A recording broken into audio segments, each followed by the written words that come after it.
Welcome back to KTN Sunday Night. Time for Checkpoint. In just a couple of hours, Deputy President William Ruto will be making a second or rather third attempt to get governors and the national government to speak the same language on what is turning out to be a devolution nightmare. Governors have so far held their ground that they want a referendum on the constitution that will once and for all settle the question of revenue allocated to counties and what functions will be carried out by county governments. Well, tonight on Checkpoint, we are asking, is a referendum on the constitution necessary to save devolution, as former Prime Minister Raila Odinga has put it? Or are those pushing for a referendum really pushing for a revolution and not devolution, as was voted in by Kenyans? Back again with us tonight is Atieno Ndomo, a social policy analyst. Professor Edward Kisiangani seated to my far right. He's our resident political analyst. And of course, to my immediate right, strategist Moses Kuria. Thank you all for coming. Atieno, especially thank you to you for coming again. We had such great views from your last showing here. So I'm looking forward to hear what you have to say as far as the bid by governors and senators is concerned to go to a referendum on the question of devolution. Is it necessary?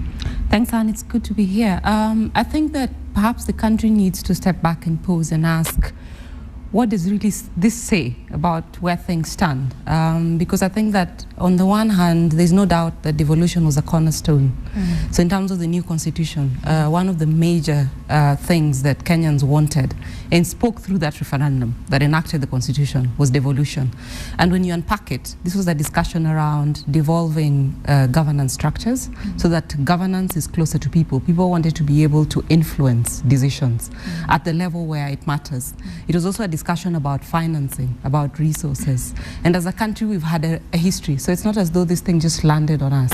It was something that we were learning from our past. And there's a reason why people very much wanted to avoid centralized authority, as well as centralized management of public finances. So devolution wasn't by chance. It was a deliberate choice. And so Kenyans have spoken. So I find it rather ironical that we're going to have to fight this by suggesting, for instance, that we have to go back to Kenyans and ask. Because in my view, I think that the law is already very clear in terms of the levels of funding and the questions we should be asking if there's a departure from what the law expected. So that, for instance, if there's a departure from the extent to which we needed to do the equalization fund, which is very clear, was a 0.5% of total national revenue on an annual basis. If there is a departure from in terms of the amount of money that's supposed to go to the county governments, then we should be asking the question, where are the failings happening? You know, if somebody is reneging on the law, then we should be looking at how do we ensure that the spirit of the law is respected. But I think that maybe I shouldn't ask this as a naive person. I think that we are in a scenario where we actually lack champions. We probably have a scenario where we have people presiding over devolution who actually fundamentally don't believe in it. The president and his deputy, do you believe, given their actions so far, that they actually believe in devolution? And let me quote one, the law talks about 15%. They have given more than that in the 210 billion going to counties. Yeah, I think that there's what people say and then there's what they do by action. I think a lot of the fear that devolution is being undermined is also coming from a historical experience where if you stifle financial devolution, then you actually undermine the ability of this to take off. Nobody doubted that it was going to be difficult, but it's going to be even more difficult if county governments don't have the mechanism, the infrastructure, the financing, or if all the noises that come as though they are asking and demanding for things that are not due to them. If you think about laying out the strategies and the foundation for devolution, the first years were definitely going to be harder.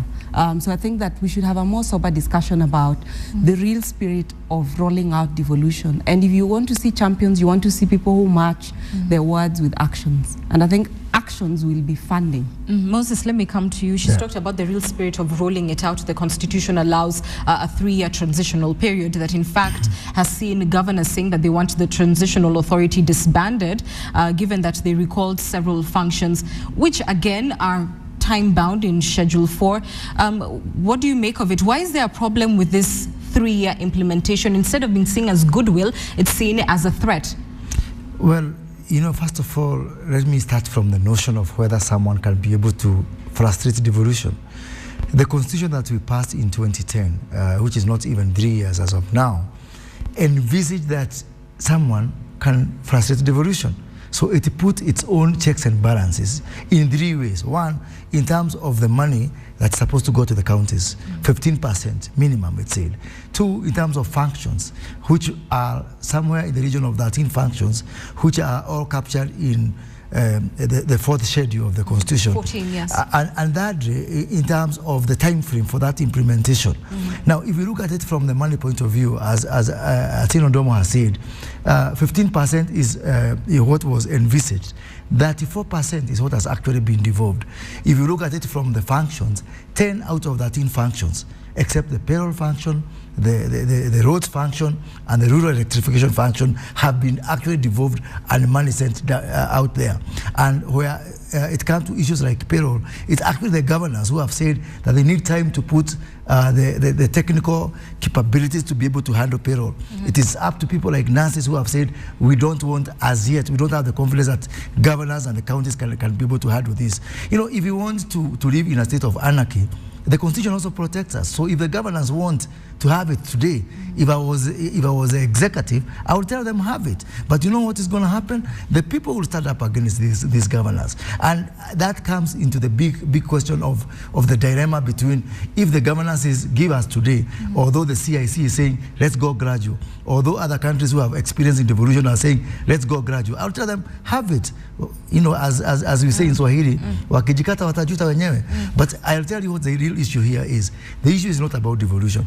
Devolution is going to be solved by, as the Constitution points out, by concurrence and by continuous consultation between the two arms of the government. The real issue, in your opinion, the real issue is actually politics. That you heard what happened in Homabay, naturally in Homabay, where people like Mudhama and Raila Odinga said they want a referendum on the issue of parliamentary system. They want a referendum on the issue of what they are calling the March 4 movements. 137, you heard Mudhama say that clearly in Homabay. I mean, in the year 1994, when we came from the first multi-party elections, some of us formed what we used to call the Committee for National Convention. That is almost 20 years ago next year. And for 20 years, this country has been gripped by the issue of let's change the Constitution. We had a Constitution. I think some of these guys, they just like to be in a continuous campaigning mode. And I think they even have some sample ballots in their houses. Okay. They vote every day. Let's wait there. Professor, I want to bring you in. You've heard both sides of the conversation. There is also the question of 2017. And first, it's just a wonder that 4 months after an election, already we're seeing movements from both sides of the political divide towards sort of galvanizing support ahead of that election, and that the question of a referendum may be key. What do you think the role of governors would be in the politics of 2017? And do you think at all that the Jubilee government is perhaps intimidated with strong county governments that could change how politics is played? Yes, I think that is a brilliant question, and I don't want to associate myself with the Honorable Kuria's arguments because he's obsessed by individuals rather than issues. I want to look at it differently. If you look at what happened in Mombasa today with the Deputy Prime Minister, the Deputy President meeting Matiba, you have to worry if devolution does not take place and the implementation of this constitution doesn't take place. Because what the obsession that we have now is just talking about individuals. But when you look at the heartbreaking situation of Ken Matiba, it tells you how bad it is. The Deputy President is celebrating a good constitutional dispensation that was ushered in by Matiba. But where was he in this political divide in 1991-92 when Matiba was suffering? And therefore, there is a sense in which we can hold some sense of mistrust about the actions of Jubilee, because these leaders were never in the struggle for change in this country. And suddenly they are telling us they can change. They are going to change. So some of us voted for this constitution, especially after the Naivasha meeting. The last Naivasha meeting, because there were people, and some of them are now holding big positions in this government, who resisted actual transformation of certain clauses that would protect Kenyans. In fact, we wanted to go federal. Well, some of us wanted to go federal, and it was a very popular thing. But there were people from certain areas who said we can't go federal because they were enjoying centralization. So every move we thought, about half or three-quarters of the constitution was good. So if we are going to quarrel over this thing of federal, and where they, strangely decided that the Senate is going to be the junior house, and the National Assembly is going to be the bigger house, then we said, okay, if we do, we shall lose the constitution. So we chose the constitution, but there were a lot of weaknesses. Now, if you look at the current body language and the direction that the Jubilee government is giving this country, there are several things. You look at Article 10 of the Constitution, it talks about national values. And even the amendment of the Constitution that is envisaged in Chapter 16 talks about the issues that can cause devolution, and one of them is the functions of Parliament. And if these are, even the other one is the interpretation of the Constitution. We cannot allow Jubilee to interpret Constitution and we say that is the right way.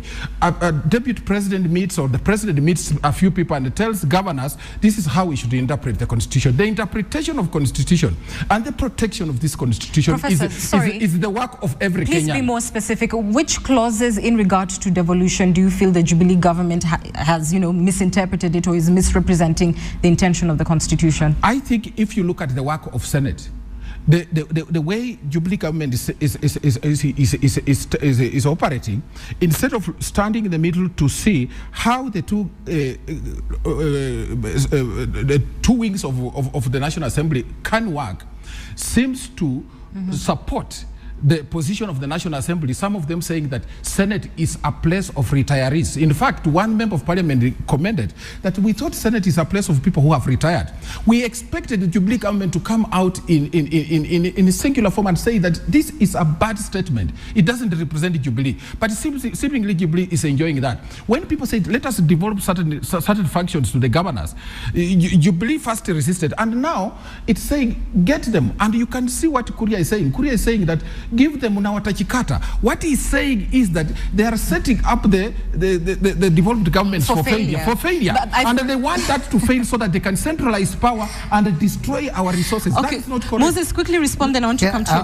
I want to, the problem with when the professor speaks, it's to gain one grain of wisdom is very difficult. Because, the National Assembly and the Senate are both controlled by Jubilee. So are you saying that Jubilee is favoring one side of the tyrant of numbers? If you have tyrant of numbers, who are you controlling? Wait a minute. The National Assembly is controlled by Jubilee. Yes. The Senate is controlled by Jubilee. Yes. So are you saying that that Jubilee favors one side of two houses of Jubilee? I get you.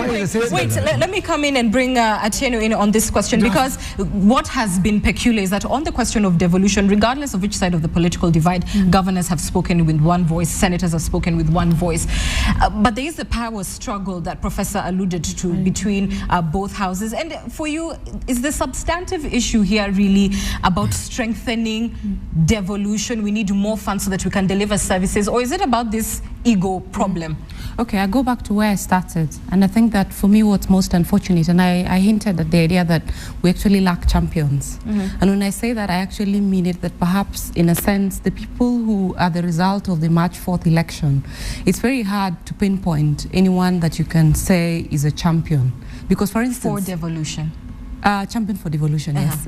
Because in normal circumstances, what you'd have wanted to see, if our politics was really underpinned by, developed political parties, then you'd have a party that you can say actually has a track record, believes in it, in terms of the philosophy of governance, believes in devolution. You'd therefore naturally assume that the candidates that they failed are people who are coming into these positions because they're actually passionate about it. If you think about the situation in the country, and the reason why Kenyans really value devolution, for instance, in my view, is because it would deal with poverty and inequality.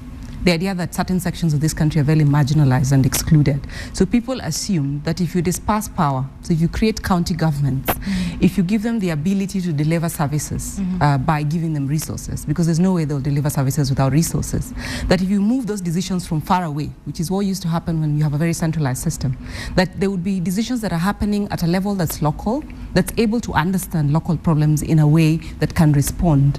Now, the discussions we're having now are so jumbled up, and because you don't have a champion, you can't actually have a logical way of seeing it through. Forgive me to interrupt, because we're running out of time, but what is your personal view The Constitution requires 15%. They've gotten well above beyond that. Yeah. Is it necessary to say to governors, can you wait first? Let's see how you handle 210 billion before we talk about 40%, which is what they're asking for. It's mixing up issues actually to stick to the fact 15 is a minimum. Actually, if you read the letter of the Constitution, it is a minimum. 15 is a minimum. The idea of resources is supposed to match functions. So what we should be doing is a proper costing exercise and to have a sense and to say, if these are the functions of the county government, what resources will be required to deliver it. That's a very different discussion from one that just says there's a red herring about their capacities. You know, you can't also use the capacity question as a red herring.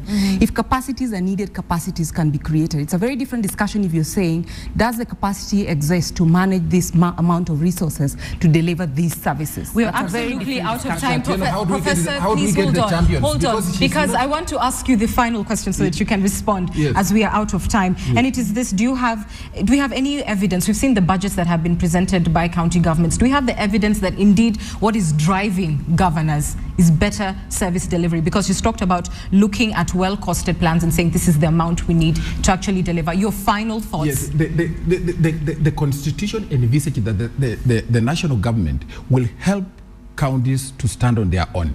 But what they are doing is making sure that counties fail.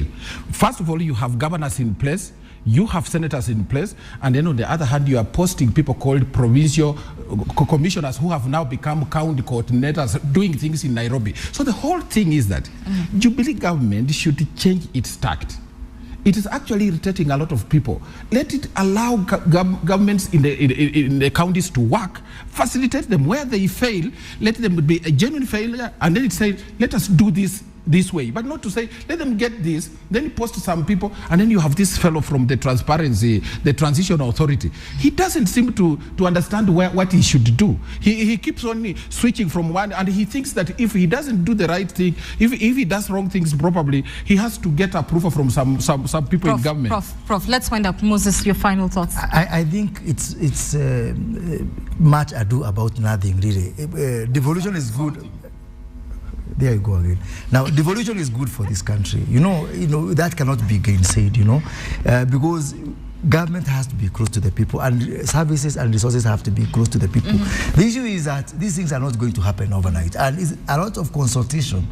The last meeting that the deputy president had with the governors, a lot of distance was covered in terms of functions that are going to be transferred.